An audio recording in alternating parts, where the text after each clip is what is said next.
years. And I got get a little bit more than that. We're recording. Yeah, are we on? We're supposed to be hearing this, but I can't hear.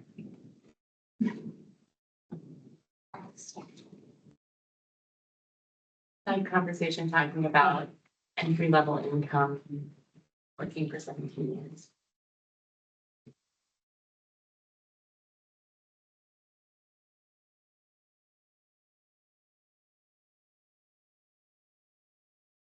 Very good.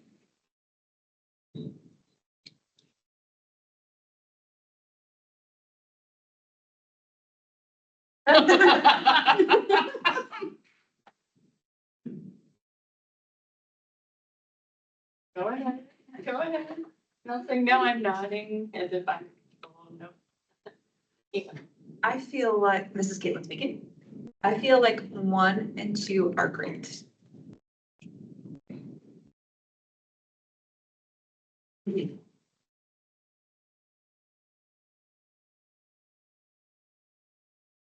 Interpreters, give me what's on page. It's, we're on page 12 for the supervision requirements. Of the big one. If it, you said 1 and 12 at the top. Yes.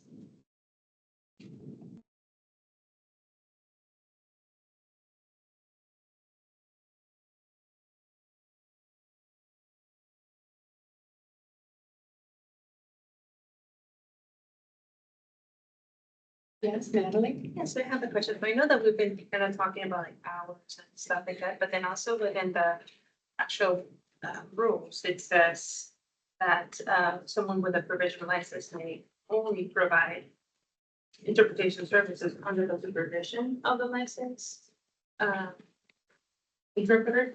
But does that mean we cannot say it has to be a specific number of hours? I mean, if they continue renewing their provisional license, they will continue to have, they're still required to have a supervisor over them, right? So it's not a specific number of hours, it's just for the time that they'll have the provisional license.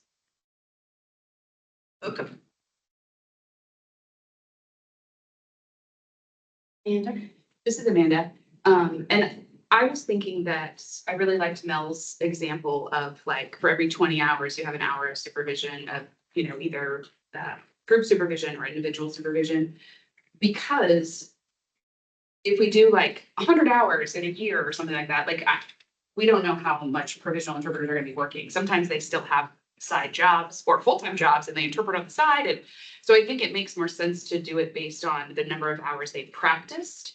Then, and that is still under the supervision of the supervisor because they're going to have to be checking in with that person every 20 hours that they work, kind of idea, right? Or every 30 hours. The 20 is not magical, just a starting place. So I think that's how we would maybe quantify it. Is you don't go 100 hours and not talk to somebody. You can only go a certain number of hours on your own, and then you have to talk to in a group or in an individual setting. There has to be some conferencing. Because I agree. Amber? I would like to reference number 1. I just need clarification on this on page 12. My understanding was that supervisory was the only license holder that can supervise, and it says both supervisory and general license holders can supervise. Generalists can supervise until 2030. I'm sorry, could you say that again? Generalists can supervise until 2030. The year? Yes. Mm-hmm. Okay.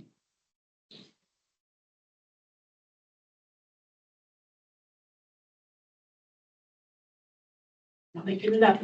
Heather? This is Heather.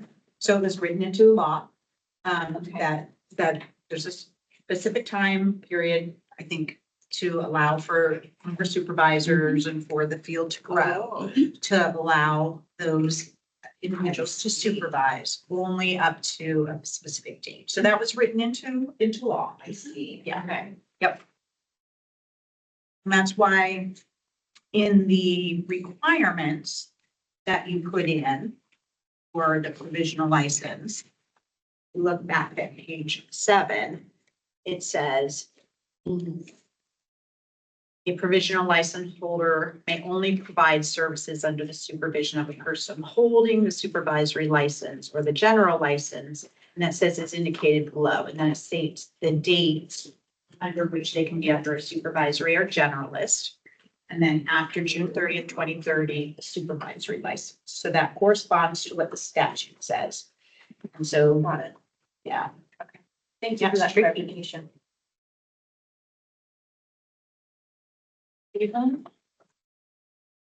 Amanda? This is Amanda, building off of Caitlin's 1 and 2. I propose, even though we're not doing Robert's rules, we scrap 3, 4, and 5 just entirely and start from Natalie's. And then also include a component of, and if everyone hasn't seen Natalie's, we can talk about that, but also a component where the conditions for withdrawing from the relationship. What are the conditions where the provisional person might withdraw from the relationship? What are the situations where a supervisor would withdraw from the relationship, et cetera? Forgetting, What if you forget a condition? are you meaning every condition possible? No, I'm just saying, so maybe the condition wasn't the right word. That there is a mechanism for withdrawing from that relationship. Is there not? No one's making you do it. I don't think. But if I agree to supervise you and then you go MIA, I don't want my name attached to you anymore. Right. I would like to withdraw as your supervisor officially. Do you know what I'm saying? Yeah, that's what I mean.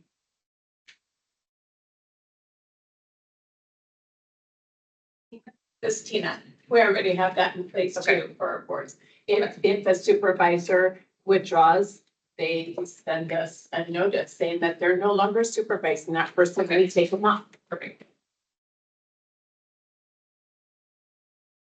This is Amber. I'm assuming that the provisionally licensed interpreter also has that ability too, correct? Correct. Okay. Almost like you've done this before. Many years, 28 years this year. Me and Sammy have been here, so we. Yeah. Amanda? This is Amanda. Does that mean it doesn't need to be written in here because you just already have a process as HLO? So it doesn't, or you would just put in here whatever your template is for how you handle that with other temps that would be that way. Okay. Yeah, usually it's on the form. This is Tina. Usually it's on the form when you sign to be a supervisor, that if it ends, then you notify us. Perfect. Okay. Can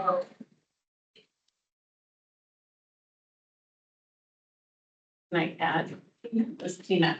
Also, once you no longer have a supervisor and you have to be under supervision, then you can't be doing anything unless you have another supervisor. Yeah.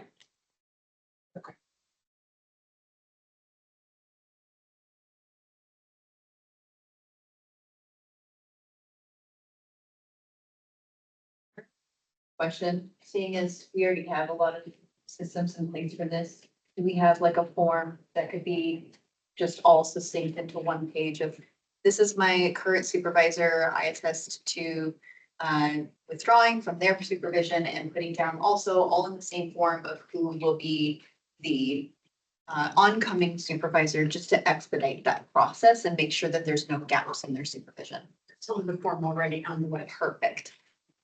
And the new supervisor, this is Tina.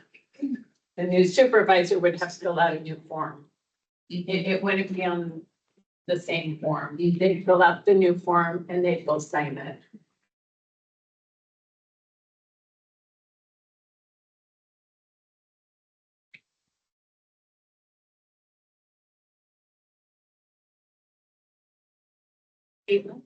Going back to Amanda's comment, I agree. Let's scrap 3, 4, 5 and just come up with new ones. Second.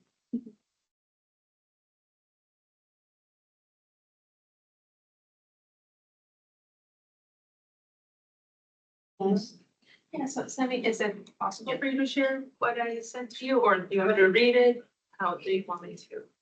Happy to share.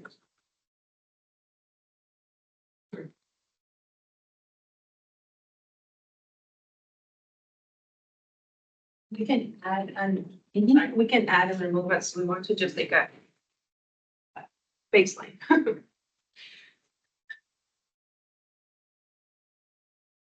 Amanda? This is Amanda. I'm also thinking, and I can't remember if it says it on yours, but just the idea of, direct supervision may include these things, indirect supervision may include these things, or if there are things it has to include, making sure that we do that, just so that it's not too restrictive and or too broad.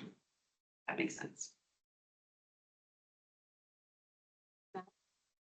I'm kind of going off of your idea too. This is not. So if I could also be like, I agree to supervise indirectly. And that indirect supervisor is the one that might do a higher level of case conferencing, professional feedback, more of the, I need to sit down one-on-one with somebody and talk about a situation, and get some more direct skill feedback or something. And then the direct supervision could be the person I'm working with that's giving me and seeing my work in the moment. And is giving me direct feedback about what's happening right now. And if that's gonna count for direct supervision, then it has to be a licensed interpreter who is a generalist or above, whatever. And then maybe set the parameters of what that conversation looks like, or what that feedback looks like. That we can then count those hours. So it could be like, I have to have for every 100 hours of direct service, I need 10 hours of indirect supervision, and I need X amount of hours of direct supervision. And it could be a combination. Already have it. I saw that. This Tina. Keep in mind, when you start putting hours down, and then the difference between indirect and direct, that these individuals that have a professional don't have to be in there for 5 years. They could automatically already be on their way to becoming. Yeah.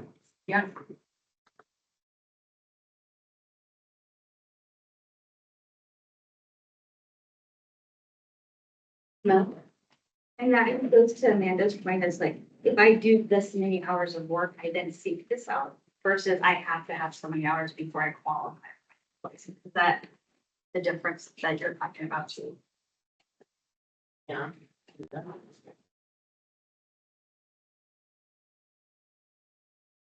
My point is, or I'm trying to say, like, if an interpreter's out working so many hours, they're gonna seek supervision at a certain point, whatever that threshold is that we determine. It's two different types of supervision.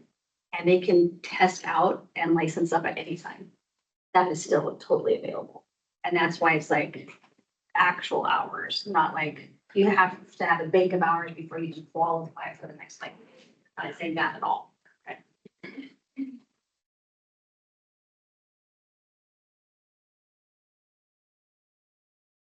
Yes, Amanda.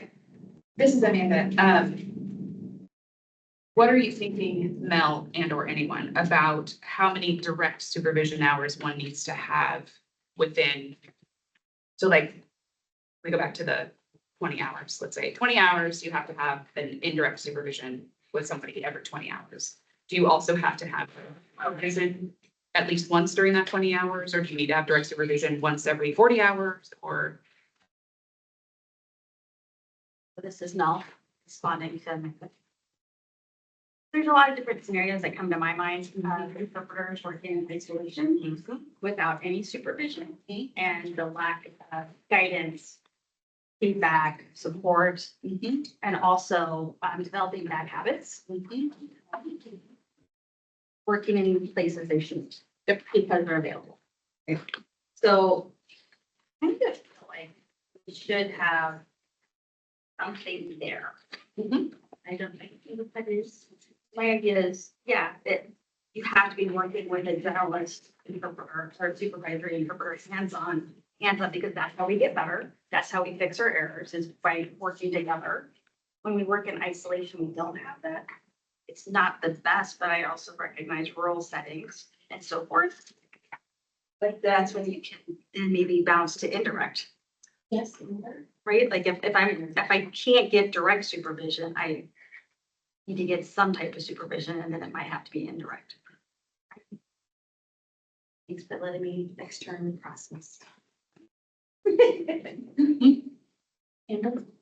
I do need to get going. Another obligation today, however, thought that's been on my mind, and I don't know if this is even doable.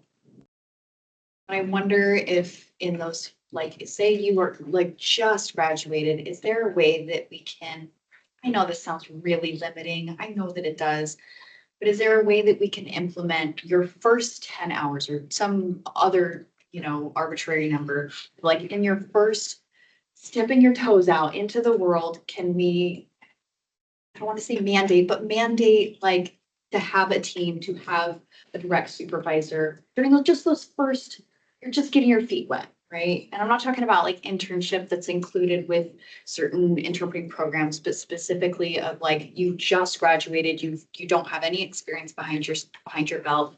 Maybe the first 5 hours or whatever that is with another interpreter on site so you can see what's going on. I don't know how we feel about that, but I just want to like make sure that the first couple times that you're going out onto a job, especially as a freelancer, like I want to make sure that like you're behaving professionally, that you're doing all the right things and checking all the right boxes, and that you have that model to guide you on the job. And then past that point, then we can move to indirect and direct kind of a thing. We feel about that. Again, I recognize how incredibly limiting this must be, especially for our more rural interpreters. But I do really love the idea of also having the comfort as like, imagine being a new interpreter and being like, I really don't know what I'm doing. And then being like, no, it's okay. Like, we're going to make sure that the support is going to be there at the same time. Just at least for that first initial step into it,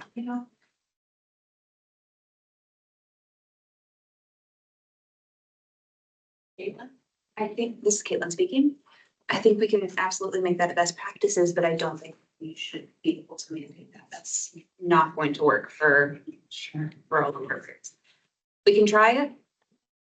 Again, best practices feels like a great place to put that, but I don't think we can mandate that.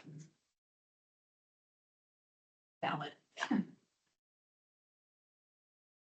I have a couple of thoughts. This is Cory.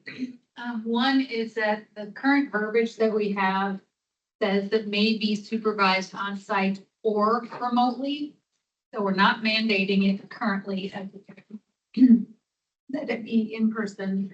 My second thought is that while as a slightly anal retentive person, I like the idea of mandating a certain number of hours to be with your supervisor. The other part of me thinks, what a nightmare to track, and how honest are people going to be? And if we have a supervisor who is ultimately going to kind of sign off on this person, isn't that person's responsibility to figure out how much time is needed to work with that person? I'm just thinking maybe less is more, but I also see the value of a number. It just seems like it's a lot of work. Can I take a moment to switch to others? So, good luck. Darcy speaking. This is a really great discussion. I've just been thinking, the hours for supervision, just like in general, like we might need to have some specific, I don't want specific limitations. I think we need to keep it more generalized. The other side of that coin is a new interpreter, counting the hours. I mean, they're already gonna have a hard time getting hours. Are they gonna get enough hours? And then are they gonna have, the supervision? And now I'm also going back to deaf interpreters in that group. So if they don't have, any jobs for months, and then they'll have, 3 or 4 hours, and then they don't have anything else for months. It's kind of an ebb and flow. So I'm just thinking about those two, like the hearing interpreters and deaf interpreters. hearing interpreters can get 4 hours much quicker than a deaf interpreter is going to 8 hours in a meeting. So that's going to slow down their process because they don't have a lot of opportunities to work and develop their skills. So it's going to take them a lot more hours to build those skills. Maybe it'll take a year, well, it'll take a hearing interpreter, maybe 4 months, 6 months, I don't know. Because they're going to get those hours a lot quicker. And, and then a deaf interpreter is going to take 5 years to be at the same level. So that doesn't seem very fair either. So you've got the hearing interpreters and the deaf interpreters, where the hearing interpreters have a lot more accessibility to all of that. So I want to make sure that we keep deaf interpreters in sync and in step with the hearing interpreters. Level the playing field a little bit with the direct and indirect hours and groups and individual, whatever that looks like. So maybe we just establish a minimum. And I'm just trying to see it from both sides, and I want to make sure we don't forget about our deaf interpreter community. This is Amanda. That's a good point. I agree. I don't think we've talked about maximum hours. I think we've only talked about minimum hours so far. Like X number of working hours. So, right, I mean, the deaf interpreters are going to have slower, or rural interpreters are going to be slower to accumulate those hours. So maybe not less than a month or once a month, or like. And also, otherwise, if it goes too slow, people are gonna lose motivation. Especially, they don't have a lot of work, then they don't have a lot of, encouragement, they don't have a lot of, looking for other opportunities. So I'm wondering too, if we want to do something like, 100 and some odd hours, whatever, of supervision. Like maybe let's don't do something like that, but at the same time, let's do it at least once a month. Let's meet with your supervisor at least once a month to keep that.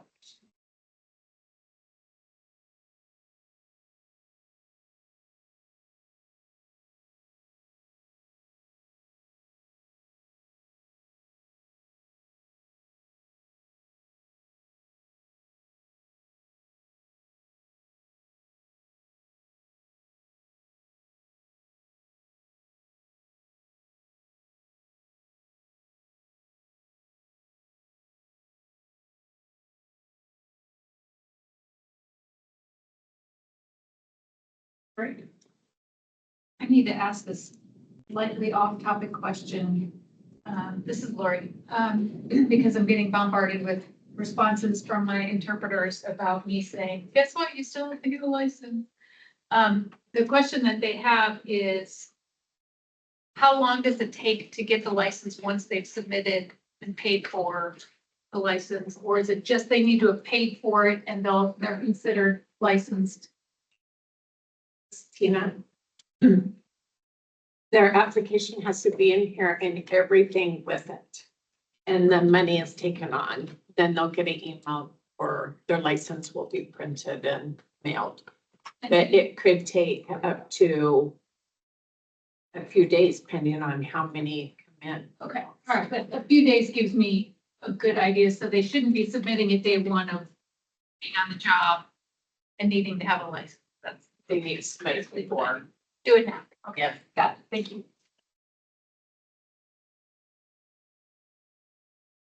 Amanda? This is Amanda. Just to clarify a little bit about what Darcy was saying. Generalist means you must have supervision. But how many direct versus indirect hours are we going to require? Is that going to vary? And it could vary. I mean, we don't have them established. So is that what you're talking about? Just like you can have both? Yeah, if it's like a minimum, if we can set up a minimum, but it could be in a mix of both. Okay, so it's a mix. Okay, okay.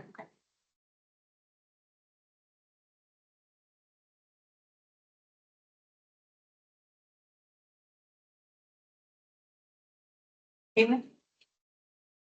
So I kind of want to go back to, I forget, if it was Mel or Amanda that mentioned compensation for supervisors.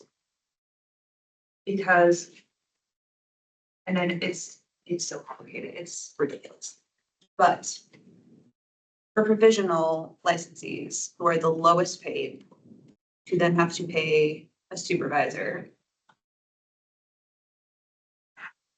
is there going to be some standardization? Is everybody going to be all individualized? Like, because then people will want to go with the cheapest option, because that's what they can afford.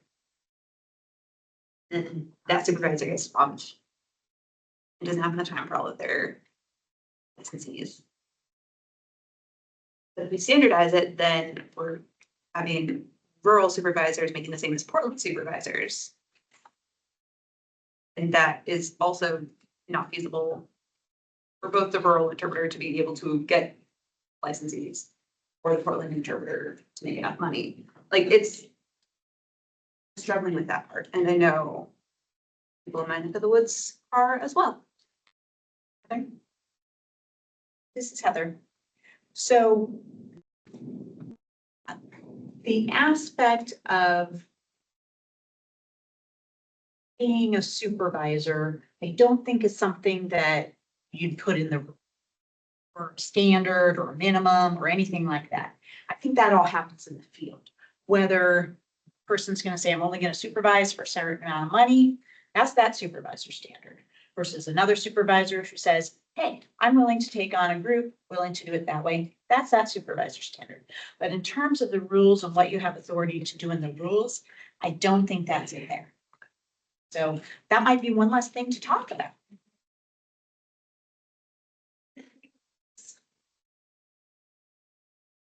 Yeah. When you guys talk about that kind of stuff, it reminds me back in the day when tattoo artists were coming into Oregon and they wanted to become licensed in Oregon. We had trainees.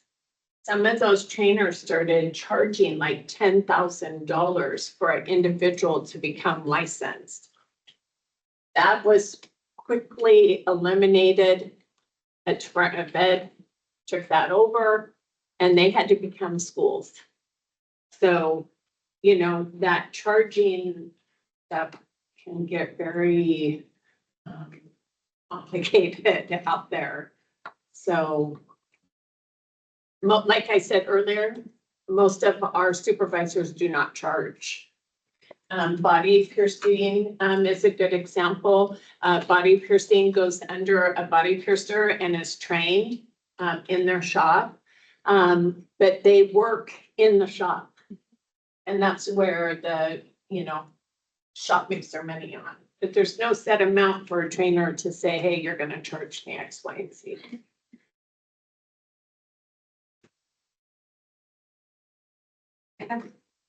This is Amanda. So I think that there is a place, and as a representative of Western Oregon's interpreting program, there is a place for schools, I think, in this. And we have a master's program where we train teachers and leaders and mentors of interpreting. And I can totally see them doing this as a student teaching kind of activity or a small group as a part of their schooling, where there would be kind of a discount for people to participate in that.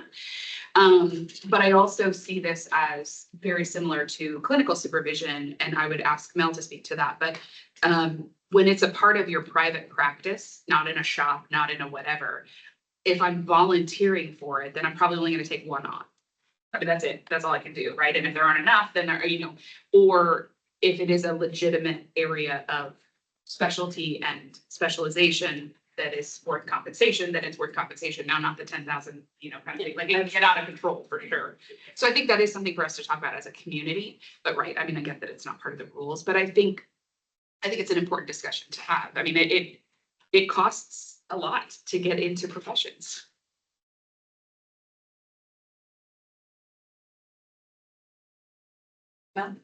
Well, back in the day, the year was 2000.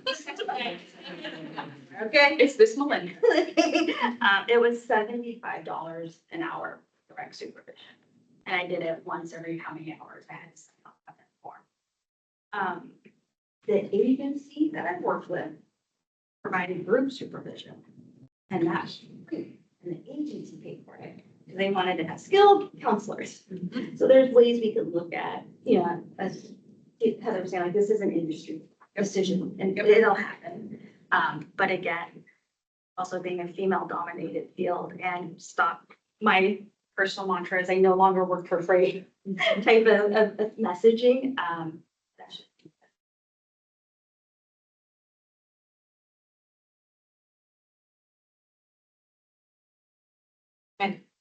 This is Amanda, and maybe too far afield because it's not about rules, so feel free to shut me up. But I also think that it is different to be a practitioner and a supervisor. Those are very distinct skill sets. And so when we get to generalist and supervisor, I'm not sure everyone wants to be a supervisor or should be. That's my own issue. But so I think that's kind of the piece too, is that like, it's not just a practitioner who's like, yeah, come along with me, you know, like it's a different skill set. And I probably wouldn't charge someone who just comes along with me, but if I'm actually giving up other work to do it, you know. But that's not about the rules. This Tina, and I wasn't saying that you guys can't charge, that's not what I'm saying. No. There was, It can get crazy. those charges were just to get a sign off. So that's where the difference is. You will have some supervisors that could say, oh yeah, you know, like you guys were saying, I mean, people could be charging a whole bunch of money just to get sign off. Yes. So. That's what I was trying. Yeah. I just got finished. Yeah.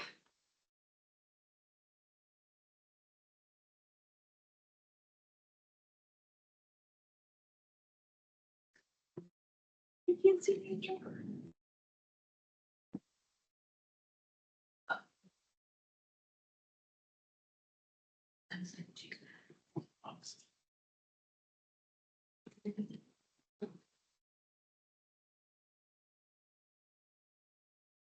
Yeah, next banana. What do people think of Natalie's?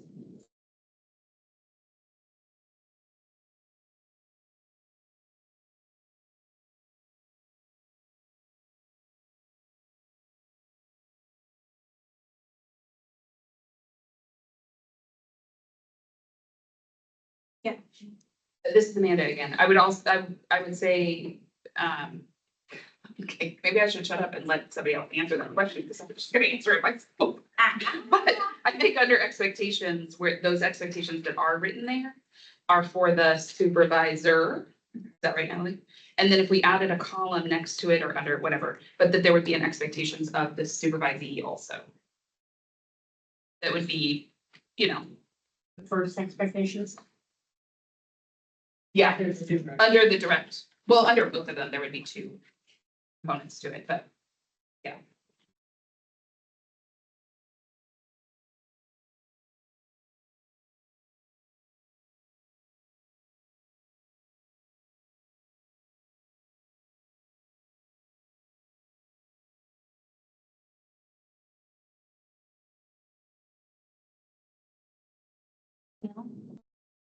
Under Natalie's, I think also under, indirect supervision, under expectations, I might want to add like personalized. Mm-hmm. Just the word personalized. Personalized to the supervisee.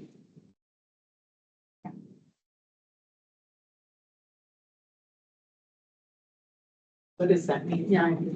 How about this? There's an expectation that, the indirect supervision is more of an interactive process with the supervisee on what they're wanting to seek out of supervision. It's customized to what they need. They come wanting something from me that we agree that I'm gonna give them. Right. If it's, they're like wanting to work on a specific skill, maybe we can agree on that. Getting the look from I Sammy. don't know how to write a rule like that, so I'm listening. Okay, I shall ponder more.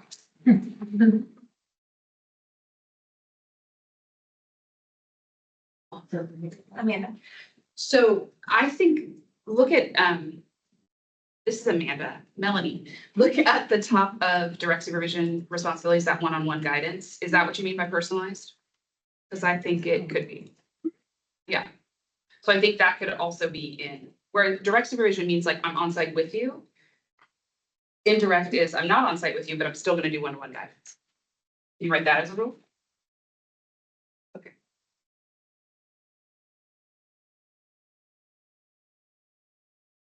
So for direct supervision, you want one-on-one guidance, and then for indirect supervision, you want one-on-one guidance. Correct. How are they different now? But that aspect, no. We're working off of Natalie's. Oh, no. Yeah, I'm not. so there's other things that are different. Right. Does that make sense?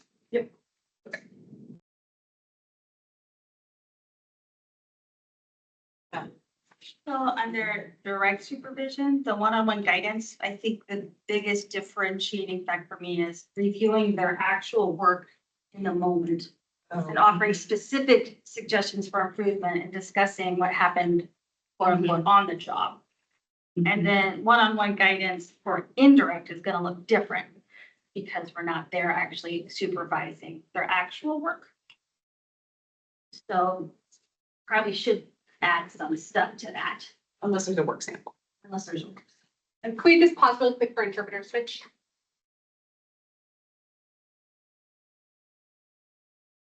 And Heather, go ahead. This is Heather. I think I might be missing the community understanding of what is direct versus what is indirect. So is direct on-site? Or is it on-site or remote, as long as you're visually seeing each other? Is that correct? Interesting. In this document, page 18, I'm giving you several examples of indirect and direct. That you might read about.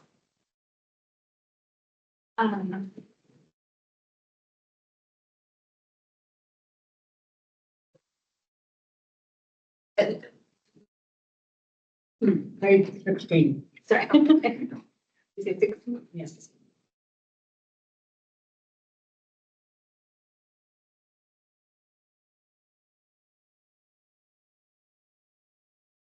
Go ahead, Amanda. This is Amanda. So the law says, or one of the rules we made, I'm not really sure which one it is. Direct or remote? No, on-site or remote. So there's those two terms. And then we have said indirect? Or is that something from, The rule right now says remote or on-site, so anybody on the planet, if you hold one of the two licenses can do it, because we have no requirement. on-site or remote? Okay. So it's super right away. And this group's job is to really define. It wouldn't be remote, or it wouldn't be on-site, or this is what you're seeing. I wonder. Okay, so now I'm thinking, We only did the remote and on-site because there was literally nothing. yeah. No, I think on-site and remote is cool. And what if we kind of combine these that you have, right? As the definition of what supervision is. And then it can happen on-site or remotely. So now, I am wondering if for me, on-site and remote is because as a practitioner, I work in remote settings, Right. and I work in live settings like this. And the supervision I need in both settings. Yeah. So the supervision in remote means my team or who I'm working with happens to be also in a Zoom meeting. So they're seeing my work still. So the actual seeing of my work can be remote or in person. The indirect supervision is nobody's seeing my work. This is theory-based. This is me coming to you and talking about my skills or whatever.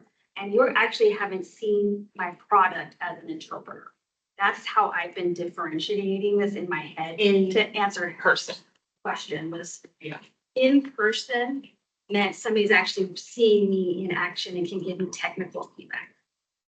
And then Yep. remote or indirect supervision is Mel as a up and coming professional is seeking guidance from somebody who's a supervisor saying, I had this situation, I'm struggling here, and I need more guidance that I'm digging thoughtfully about. And that's how I've been thinking about it. And thank you for, I think we might have had a different understanding. You can do any of those. I have some boards that have indirectives in the building, but not offsite. And some are offsite. So it just depends on what you need, but you can find the rule however you want. Go ahead, Amanda.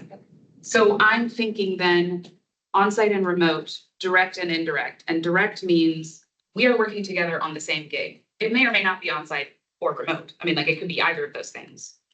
But we are actually physically working together. Physically is the wrong word. We are actually in real time working together.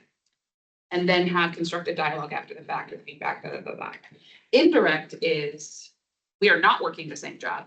I am not accessible in real time. But you come by appointment and we talk about your work, whether that's a work sample, so I might see your actual work, or a ethical dilemma, or a case supervision, or whatever the case might be. So it's all of the four of them. Or those two things can be these. This is now the off-site indirect supervision Mhm. might be something, that interactive process that I was talking about, where I help understand my work better when I by supervisor. Then I go in and apply that new thing Mhm. with the direct experience on site, working with another person, another licensed person.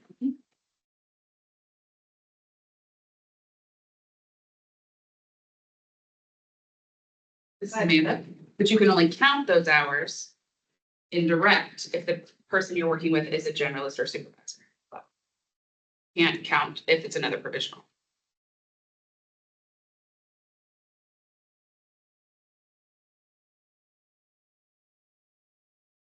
Her typing stopped, so I feel like you said something wrong. I thought actually, now I'm okay.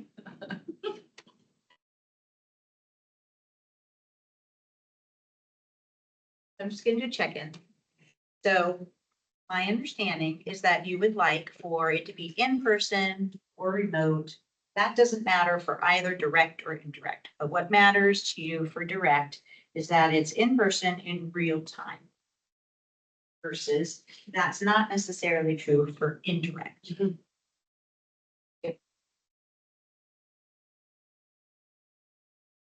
Yeah, so the direct can be remote or on-site, either one.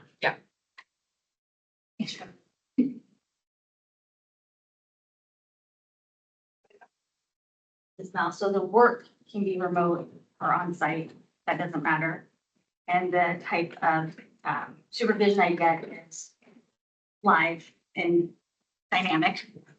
And then, and that may or may, that's not one, we can't say this, but that's something I don't charge for. Right, or whatever, The teaming aspect. right, that could just happen.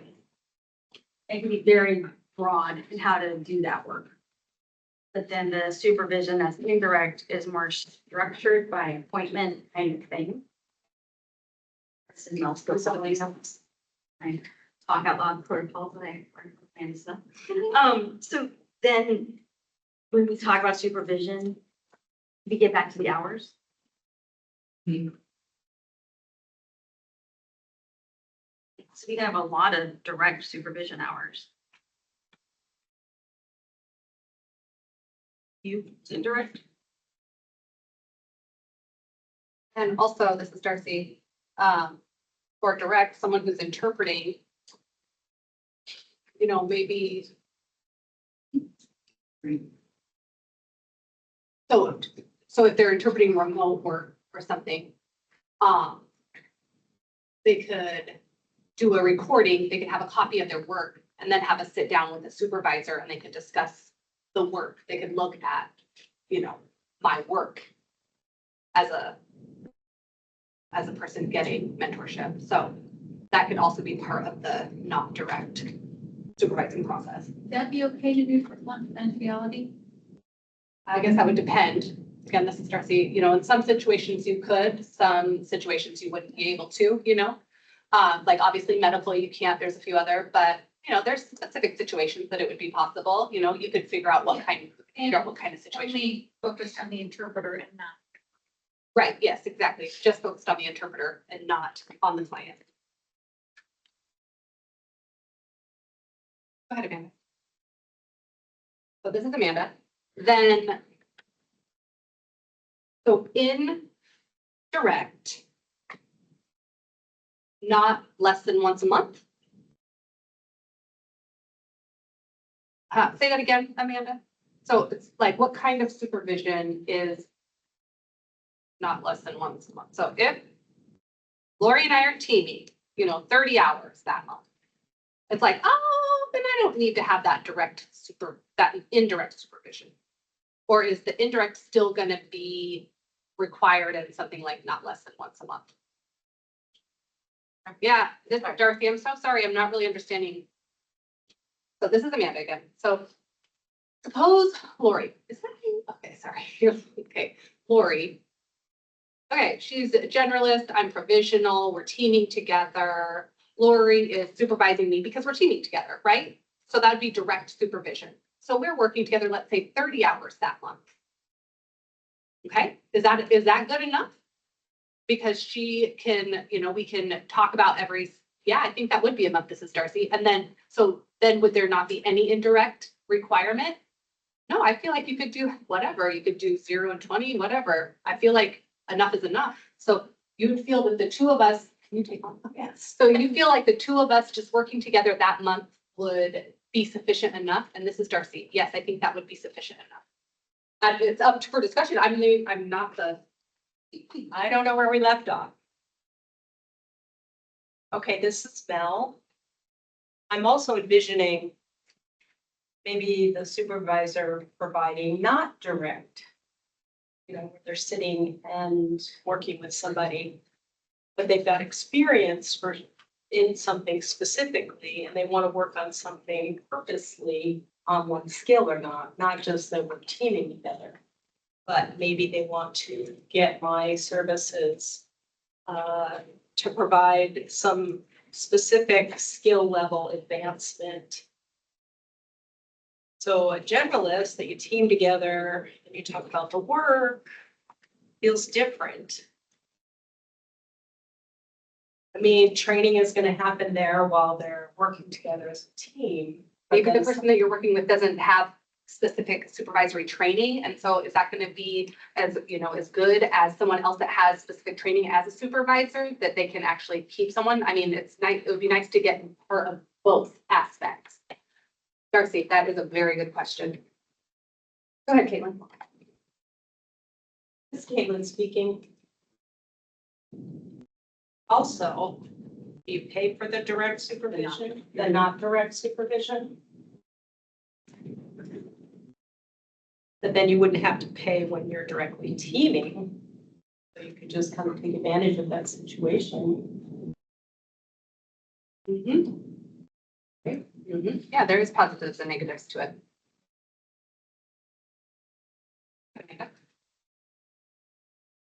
Amanda, I'm wondering if our mindset is we're opening our mind up. Should we just leave it very general? Like that's been our mind, right? So just see what happens. Collect the data, see what happens, leave it as direct, indirect, see what happens.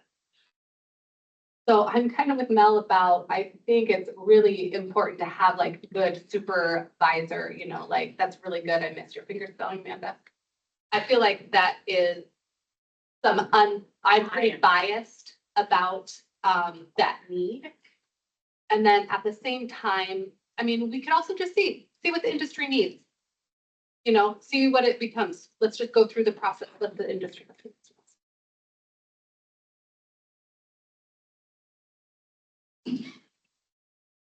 I don't like it either. Go ahead, Heather. So when then would they have to have direct? And when would they not? Because that would be important to have. That they know when they have to have direct supervision. In fact, you want both. If you want both. You don't have to. You don't. Just be supervised. Right. Say that again to me? The You last don't have to have indirect, you can just have supervision, and it just is what it is. Oh. And you could, And then it's up to the supervisor. that is, yeah, my understanding is what you just actually said, Sammy. Yeah, just it's kind of leave it open to interpretation. So you could have indirect or non-direct, So for example, if I am a provisional, obviously I'm provisional. So that means that I'm interpreting I mean, how many hours do I need to have direct and how many do I need for that indirect? I mean, I could use some hours, I could like use them to supervise myself, but how do you measure that? How do you measure who needs what? Like, is it up to the person? It's like, it kind of depends. My needs are going to be different to a different interpreter's. A new interpreter is gonna need something different than a person that has already been working for like 3 years experience, maybe they're not already certified yet, but they've still been working for 3 years, and that their needs are gonna be different than someone who's just coming into the field. So I feel like to have that established as kind of, I don't know, maybe you could just set a minimum, for, just indirect, just support, just like keep it really open in general. Are you saying you agree, Amanda? Okay. So, you could ask the supervisor to maybe write down, just so we could have some data collection to see, and see if most people are passing with more indirect and compared with people that are doing more, the opposite, whatever. So we can just compare for statistics later. Maybe we could ask people to write down what kind of supervision they've been getting, and then we can analyze those statistics and then maybe change it later. Pause for the interpreters. And then Amanda will be up. I'll have to get caught up, and then it's Amanda's turn. So this is Amanda. So then I'm thinking, what if we don't even define direct and indirect? Because you said something called supervision. And we use Natalie's list to say supervision can include any and all of the following. Any expectations would be any and all of the following, right? And then see what transpires. I think this is Tina and Amanda. I was gonna say the same thing. Just do supervisory, list the things that you supervise and be done.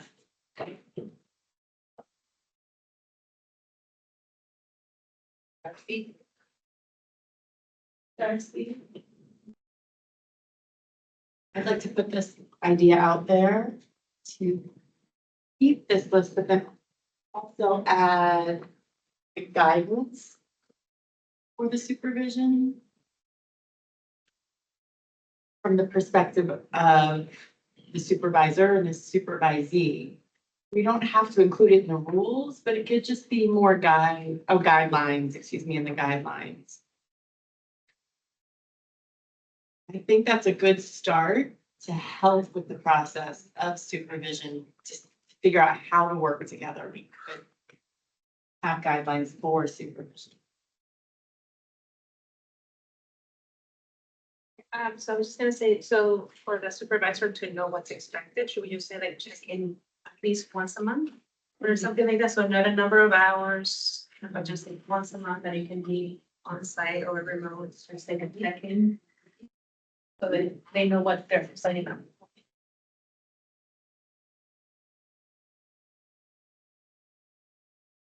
This is now the intention behind supervision. From my memory, when I look back, is that gap between graduation for somebody who's just learning skills to, as a provisional licensee, to being a certified interpreter. So there's been recognition that we need some structure to kind of pull their skills up. And so should we keep it general, or should we provide the specific framework for this process? Do we want it to be weekly supervision to kind of bring them up, to expedite that? I mean, think about somebody who's just graduated. Think about just meeting once a month. That might not be enough, frequent enough. So I remember Amber's comments about the first year of interpreting, maybe having more supervision during that first year, and then have it be tiers that with each year you require a less number of hours of supervision. I'm just throwing it out there. I don't know. So we want to support new interpreters entering the field. And you're right, that's crazy, Darcy, what we're talking about with somebody who's had a lot of experience. Yeah, the number of years that they're interpreting. They're gonna be dependent on that. Yeah. Yeah, it's such a big difference, I was saying, new to somebody who has experience. And Natalie? I was just saying that maybe we can just keep it as a minimum of once a month.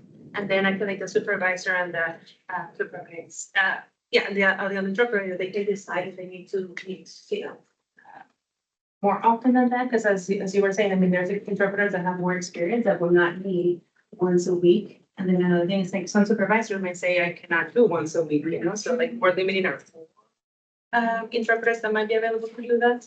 I feel like if we just have it, just kind of general, say at least once a month, and then let the supervisor and the interpreter decide how often, if they need to change that or not. But just. No, and then Amanda, and then Caitlin, or no? So this is Amanda. Let's see. Oh. I want to say that currently the provisional includes someone who's experienced like yourself, but we need to change the rules for that because that's not the purpose of having a provisional license. I mean, yes, this is temporary because we're just doing what we can in this transition process, but we'll be changing the rules to be more fitting for long term. For like interpreters like you who are very experienced and want to be grandfathered in. We know provisional doesn't fit who you are. Well, currently, Darcy's saying currently that's the category I fit under. And Darcy's saying, yeah, there's several deaf interpreters in my situation. But yeah, Amanda says that's my view. Another thing to consider as well is like, as you were saying, some of those provisional, the ones that have the provisional license, they might not have an appointment to go to every week, so it might vary. So I was also saying, oh, it has to be every week. They might not have anything, to go over at that time, so.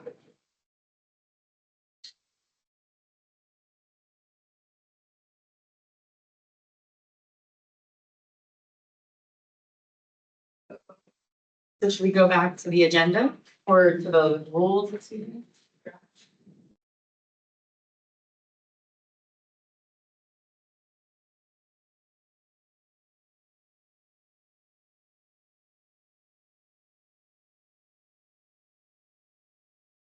Amanda? Sammy, Tina, Heather, clear as mud. Feel like you're following what we got. You're good. Yeah. As I'm relooking at page 12. Number 3 really fits in there.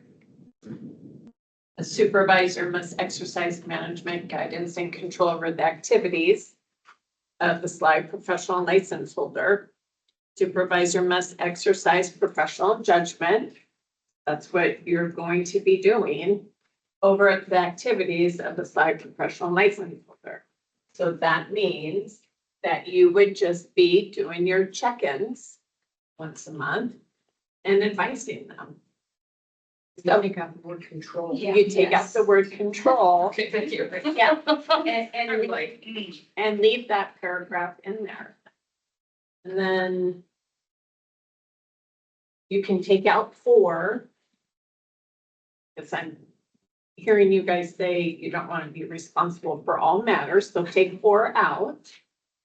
And then 5, leave it in there. Supervisor's approval may be withdrawn if the supervisor provides inadequate or incomplete training. Leave that in. And just take out those 2 words and this is good. Then you're in control of what you want to do with your, whoever you're supervising.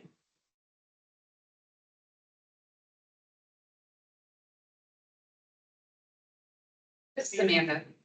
What is the mechanism for getting Natalie's guidance out to people though?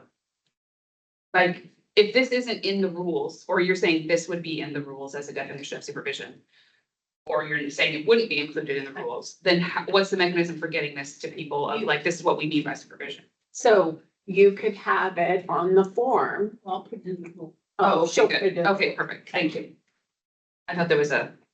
Yeah. That rule. So she can list out. Oh, meaning both, right? It would mean both supervisor and the person who's being supervised. So they can both read the information and agree upon what is expected.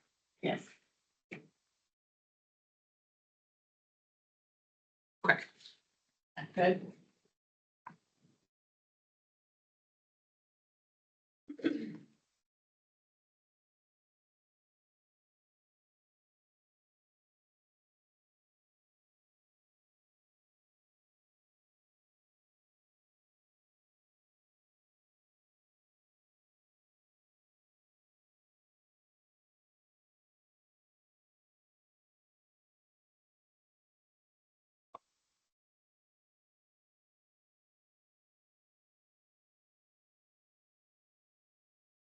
So we would back off of the expectation on the supervisor and provisional.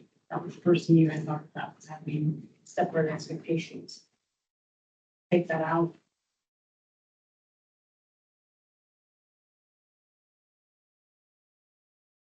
Or is the list of the expectation?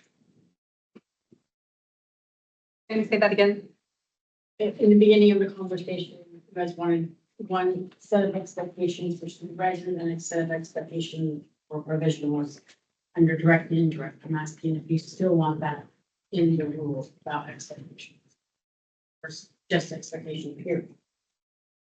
About, specifically. Go ahead. Amanda? This is Amanda. What I'm thinking is actually those expectations can, I was thinking the ones on the, under direct about availability, commitment, professionalism would be for both.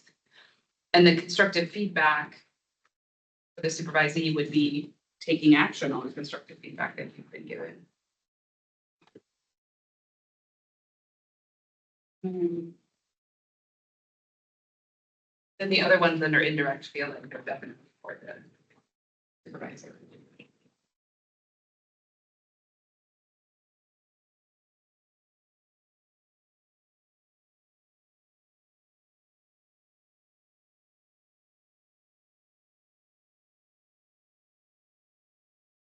So I think I would like to, this is Darcy speaking. I would like to propose that we include a section, a very short section, build some kind of sentence that says that we'll have a guideline that include guidelines for both the supervisor and the person receiving supervision about what the responsibilities are, what the commitment is, what the process is in terms of time expectations and outcomes of those time periods. I think that would be very helpful to have something in writing instead of, taking, just framing it in the sense of a year or 2 years, instead have it broken down into 3 or 4 month portions. Okay, sorry. Apparently the voice interpreter is incorrect. Let me go back and repair that. Instead of putting it in the rules now, because that's what we're focusing on, the supervisory role.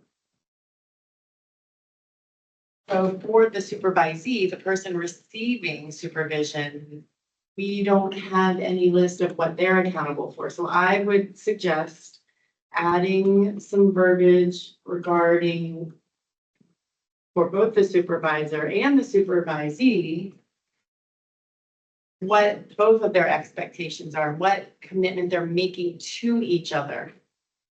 So that the person receiving supervision, that they will improve their skills over time. It might take 3 to 6 months. It might take a year. But set up some kind of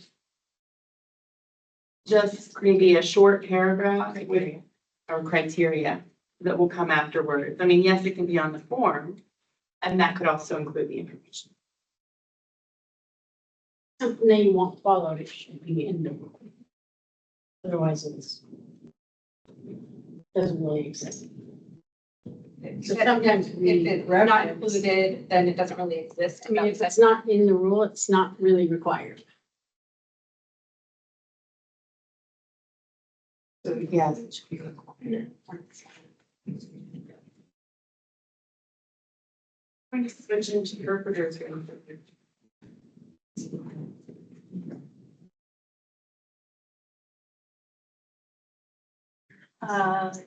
Lori, So it just occurred to me that our title is Rules Advisory Committee. And so our job is to create or make recommendations on the rules. And although I think all of this is hugely important and probably good information to have on the website, I also acknowledge what you said about basically your job is to help with the rules, and if it's not in the rules, it doesn't exist. So is there a place where the website could reflect some guidelines or something like that that relate to the rules? Question mark? So in some cases, we do references, so if you create a document, you could reference the document. And then if that document changes, you have to change the rule. You can do FAQs. They're not really enforceable aspirational statements, apparently a thing now. And to my list. So. I just don't want us to go on this long tangent of creating ideas for something that isn't really our purview to do, I guess is what I'm. It's too, There's other things, correct? Like training programs would be a collaborative thing between Derek and I, we would do collaborative committees. It's not really what this is, but it kind of is what you're talking about. Like after school, but now they're being trained in the real world, I don't know, so kind of a hybrid.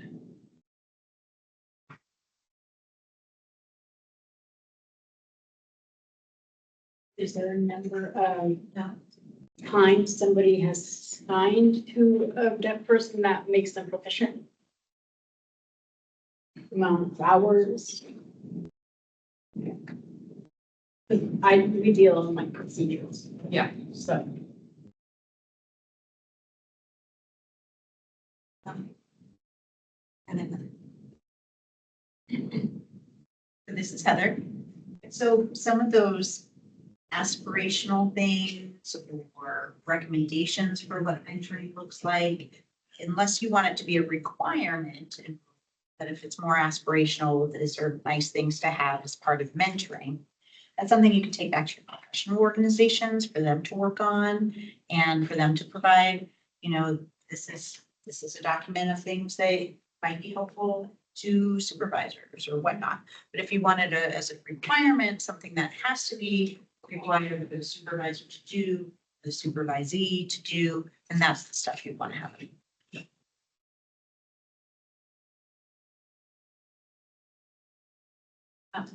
So this is now being a systems hat on. We, as a body of interpreters, go on gig assignments, one-offs, 15 minutes here and there. There's no way in the world that a provisional interpreter can have a supervisor, their team listed with HLO for all those jobs. So they cannot sign off on those hours. Okay, that's just procedurally can't happen. This is, but you guys would be flooded. I work with 20 different interpreters a month. And to have them, right? So like if I just have one that's actually doing the supervision, then that's really indirect most of the time. If we think about it in actual practicality. I would go back to indirect, direct, I'm just saying like, took it out. I'm just saying in my mind, just processing, external processor. So when we talk about the supervision piece and what they actually do, it is mostly somebody who's not seeing somebody's work. And if we want to somehow give credit to those work hours in a different format, I get curious about how we want to do that or not. Because we have the whole gamut. We have people in rural Oregon, new graduates who are working 10 hours a week. And then as we go further down the food chain, we're going to have people working 30 hours a week. And they all need supervision at some point. So I'm trying to think of the process of like me being responsible for them, me providing management and guidance over them is something that I meet with once a month. That's not going to develop their skill and bridge the gap to get them certified, in all honesty. Maybe not. So there's that piece, putting that out there. And then I think about the form that we both sign that says we are going to be a supervisor and a supervisee, and we both sign it. Maybe these somehow get in the form, like this is the expectations of this relationship. Is that I will do this for you and you will do this. And that's part of that form that we both sign, and then it's just done. It's just not a guideline. Be required. It'd be required, right? These are what you can expect from me and it's required for me to give you, and this is what's required for you to do. And we both sign off on it. And then that form is where that agreement lives. Another idea. That would be standard form. So this is Amanda.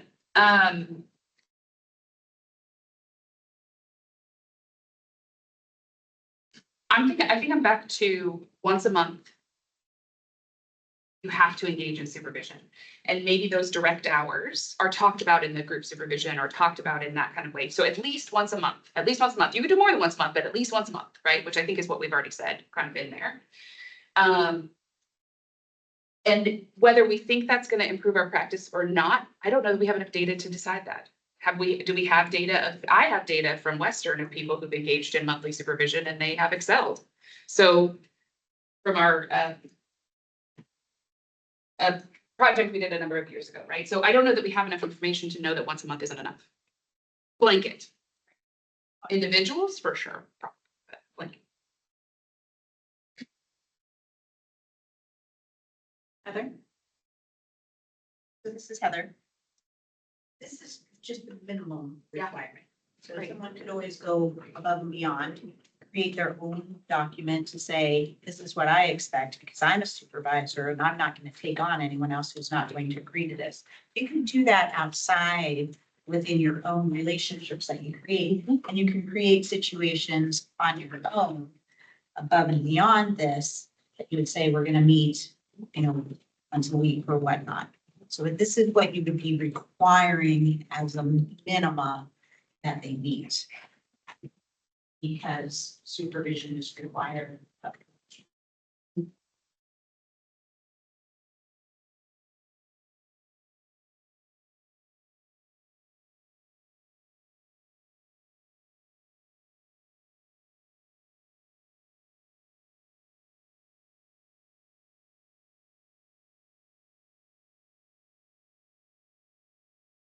So I propose that the supervision roles get added to some sort of statement. Whereas if you are working with the supervisor, they need to take on that responsibility of following up with all of the agreements, the confirmations and the contracts, whatnot, to the supervisee. So I think we need to add some sort of statement in the goals regarding that. Not saying the supervisor or the supervisee. The one who receives, the supervisee needs to be responsible for doing those things. I think there needs to be some sort of statement in the rules reflecting that.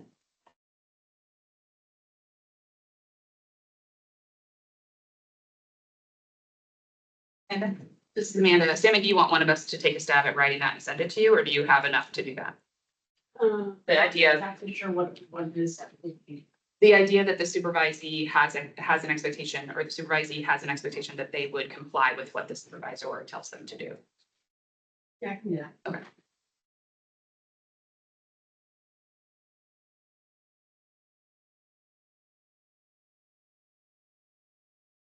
So must comply with whatever the supervisor says. How is that not control? Over just asking, listed.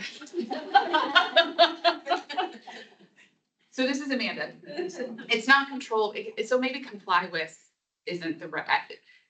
If we sit down and have a conversation about how you need to improve your practice, and then you don't do anything towards that, and next time you have the same problem, like, why didn't you do what I asked you to do in terms of practice, in terms of, so like, I'm not controlling where you work or whatever, but I'm saying like, if you want to get better as an interpreter, you need to do these things. And if you don't do them, I guess you don't want to be a better interpreter. That sounded harsh.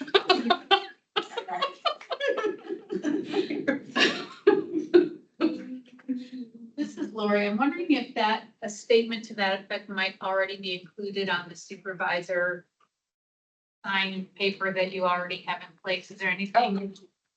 We can On find there that that under would skill say- development. Mhm. That's something there. May or may not already be covered. Yeah. I'm also with the store saying, what if we could do something with the form for all? Is there a form for all of that that's already established? Yeah, a sample that you can share with us of what a supervisor form kind of looks like, arrangement between the two. Yeah.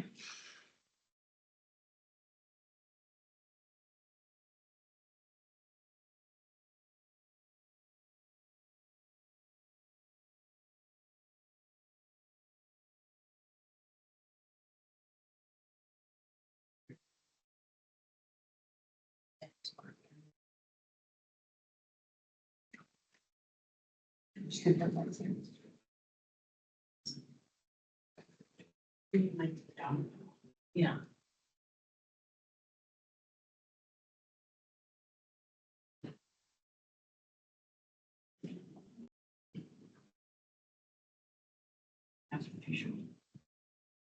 Yes.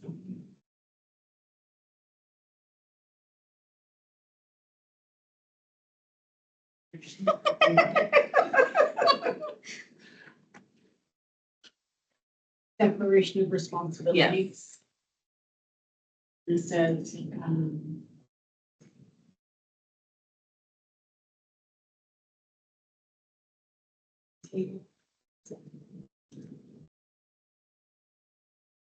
Yeah, Gina? it's called the Declaration of Responsibility. And it's on one of our form, our electrology trainee supervisor form. And it lists by signing below, I agree to fulfill the requirements of my training by performing only the services of electrology as defined in the OARs, working only under the supervision of my health licensing office approved supervisor during the duration of my training, developing theory and practical skills by accepting the management, guidance, and control over my electrology activities as provided to me by my approved supervisor, notifying the HLO in writing within 15 calendar days if changes occur in my employment or supervisor status, responding to all requests for information from the HLO related to my training and examinations, and adhering to all standards set forth within the Oregon administrative rules.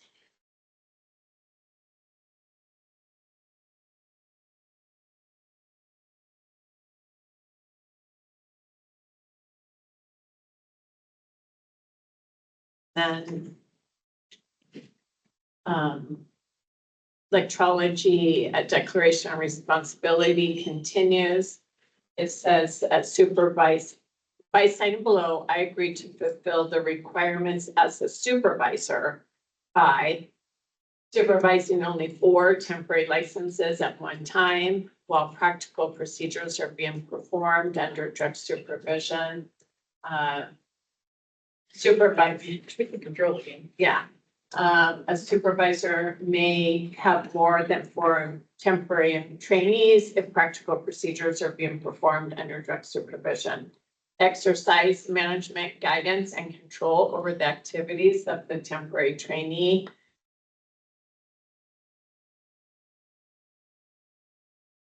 For all matters related to the trainee.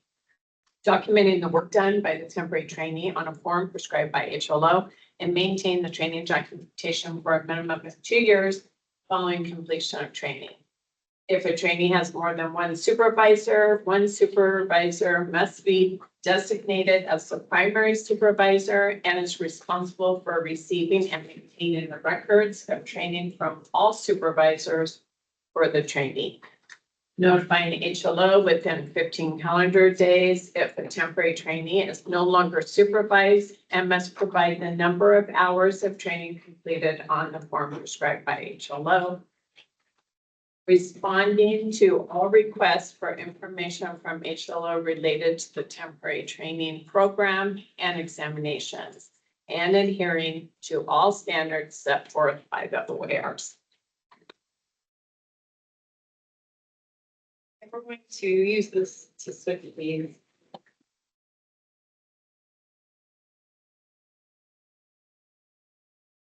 Tina? So that's just an example of our electrology supervisor, what they have to do. And this is Heather, and that's more of a training program, right? So that they're training in the field.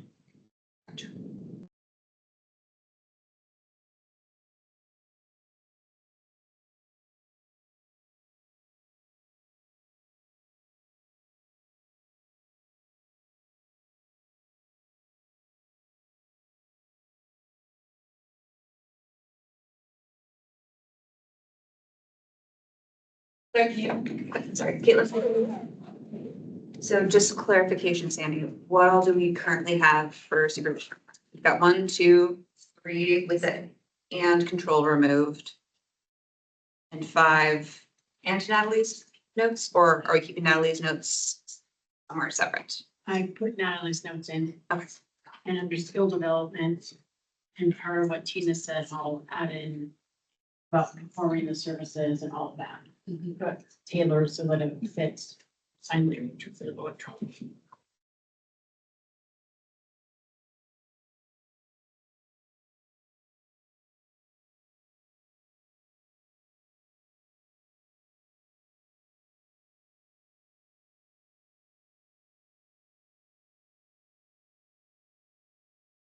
So Lori, should we be looking at input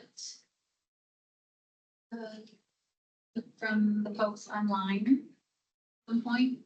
At 2:30, my alarm will go off. 2:30, got it.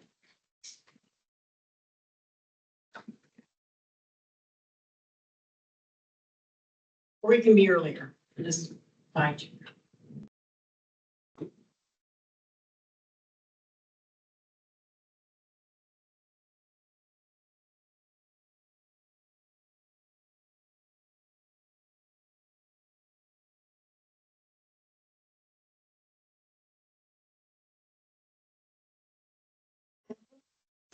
Does that mean we're done with provisional? I mean, we're on the first day. Yeah. Let's get started anyway, yeah. Yay. We could make meeting dates. What was that? Meeting dates. Oh, yeah.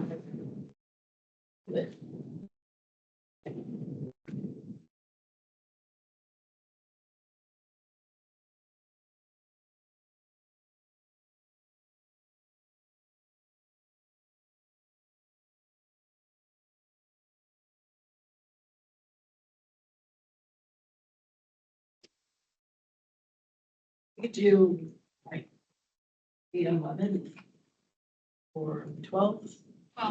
Well, September, or we took, September. you're not saying next week. It's like Monday?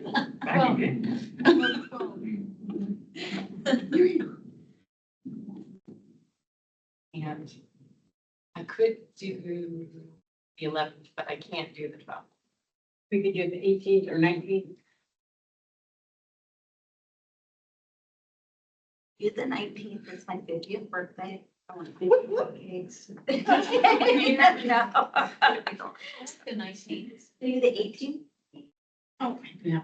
So, never mind. 18th. 18th or the 25th. Then I'm on vacation, so. 18th? Is that better than the 11th? The 11th, I'm presenting. Oh.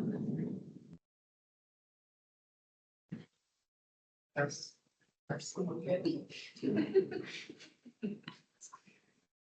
Your massage is on the list. Like the 18th. 18th. And then we do in October. Do the 16th, a month later.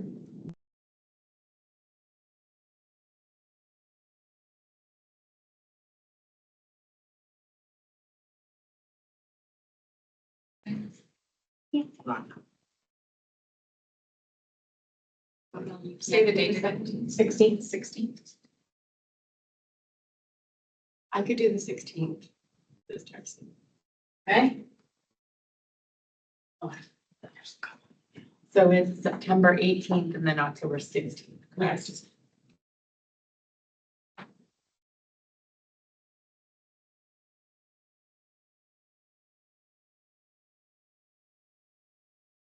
16th. And then we can do 13th of November, which is my birthday. Oh, Scorpio. And I'll need 49. Okay, sorry, say the date again. November 13th. I always work on my birthday. I had another meeting last year when.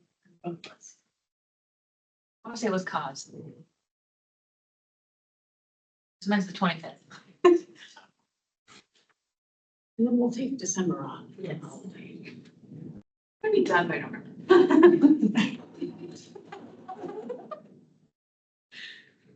Let me be hopeful for a second.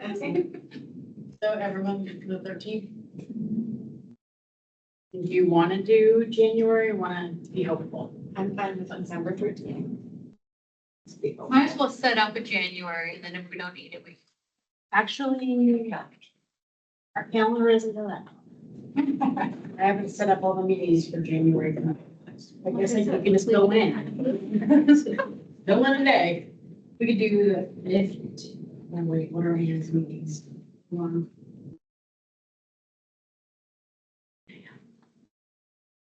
have the calendar pulled up. I haven't put any meetings on 2025. Yeah, I'm looking up Ann's meetings right now. Oh.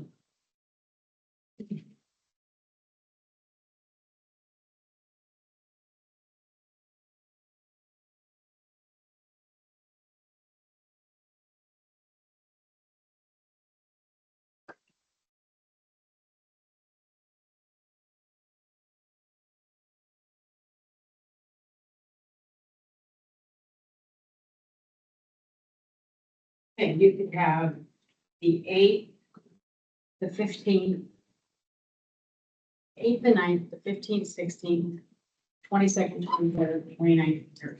What month are we? January. January. I vote for the 9th or 16th, it's Thursday. Let's do 16 that. I want the part. Thursday, me too. We need to do the 16th.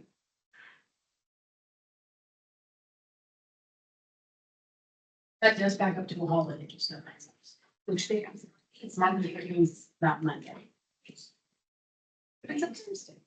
I know, I'm just saying. Just take longer vacation days. It's true.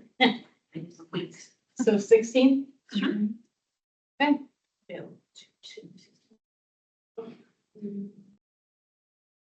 Are we putting down 9:30 for all of these? Are you guys okay with that? Sure. We can do earlier, later. 9:30 works good for me. Apparently my brain stops at 2. So. September 18th, I have other meetings.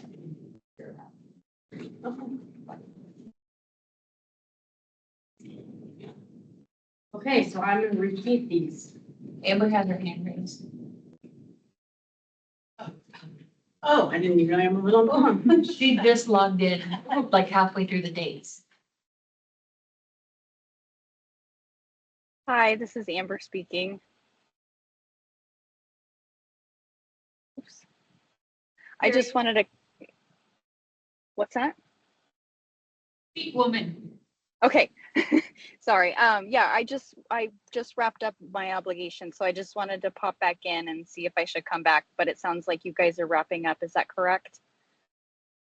Yeah, we're picking meeting dates.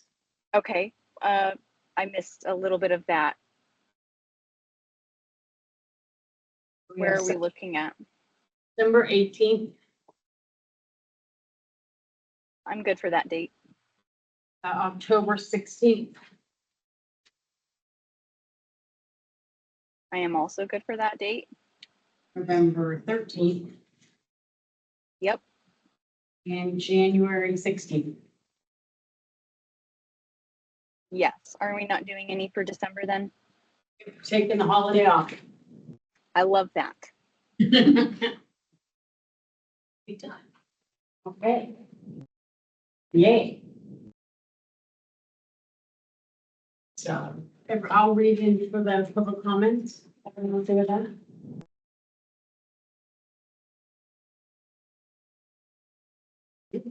Find it.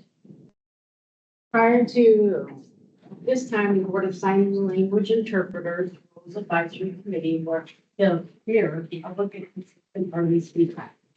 Public members, please wait until you've been recognized. Recognize, please state your name and affiliation to the RAC for the record. Does anybody like to speak? I don't know who she is. I don't remember her name. She made the public comment yesterday.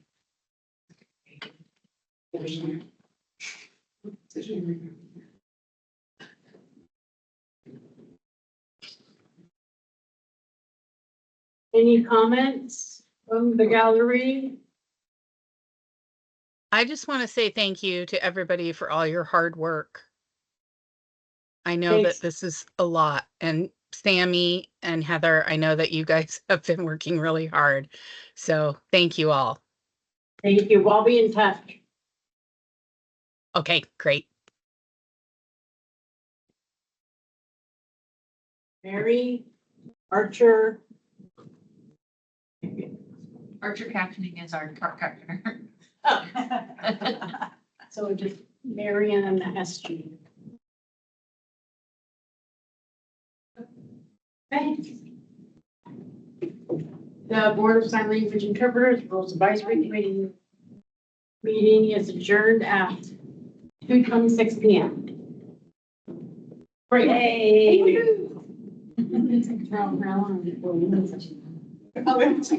I'm gonna go at 2:30. Okay, so these things get easier each time.